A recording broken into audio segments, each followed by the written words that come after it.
got out of the car, according to what you told law enforcement repeatedly, and went and checked the bodies, correct?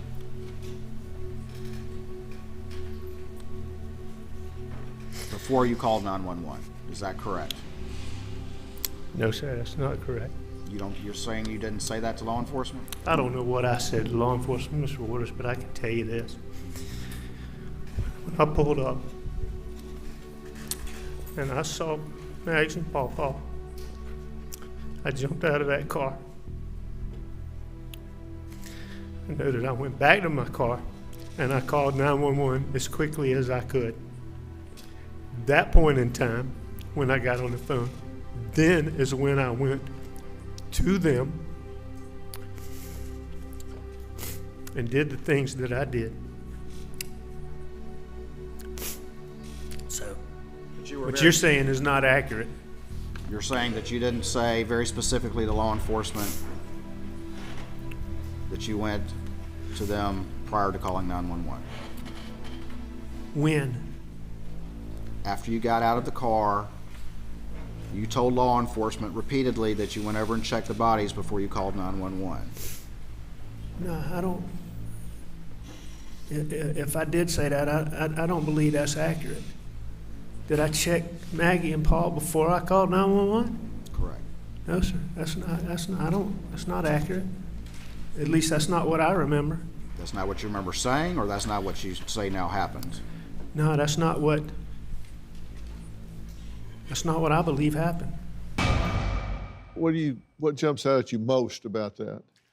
I think once again we're seeing, if I played the second half of that for you and didn't tell you anything about what happened before that, and I said, what happened 15 seconds before that? You'd probably say nothing. Everything seems to be going very smoothly. He goes from this uncontrollable, trying to control his emotions and crying, to this thing where he's talking like we're talking now. Everything looks normal. That there almost is no transition between the sadness and then going back to what he's talking about. That is strange. Let's make a list of stress indicators, because there are no indicators of deception, only stress that pile up, and we look for them. Mouth grooming. It means the mucous membranes in your mouth are drying out. When you're crying, that is not happening. It's the most animated with his face and head we've seen so far. He does that. He does what we call, in polygraphy, they talk about descending staircase breathing. Once you get to a point where you've been trying to control your breathing, you go, whoosh. He does that. His blink rate goes through the roof. As your eyes dry out from stress, your eyelids move more. So we see all those three things. He's adapting with the mic. And finally, he does something I call the chained elephant, as he rocks back and forth from one foot to the other, in this case, in a chair. All those are clusters. They all add together. And I thought it was very interesting when he's on the stand. He doesn't just say, this is what happened. He goes, I believe, or I would have done this, or the data says. I mean, it's like he can't even speak for himself. He's trying to keep everything straight, and he just buffers everything. I thought it was interesting. At one point in that last clip, he's talking along, and all of a sudden he goes, when? When? When?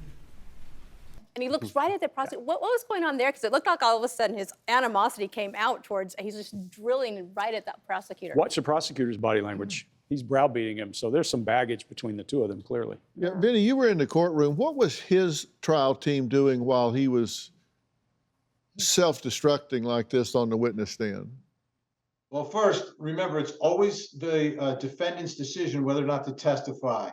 My guess is from the beginning, they did not want this man to get up on the witness stand because they knew what could happen and what did, in fact, happen. They're picking moments here and there where they can jump in, but the way he was being questioned by prosecutors didn't give the defense any room to jump up and object about anything, because Creighton Waters picked a specific strategy for the cross-examination. It wasn't the Perry Mason, isn't it true, isn't it true, isn't it true? It wasn't that. It wasn't yes, no answers. He purposely asked him open-ended questions because he knew the more Alec Murdaugh spoke, the less credible he would be.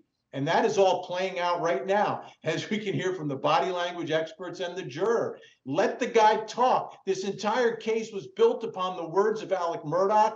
He paved his own road to the penitentiary. Do you have a story or a question for me? Click the link in the description and tell me what in the world is going on.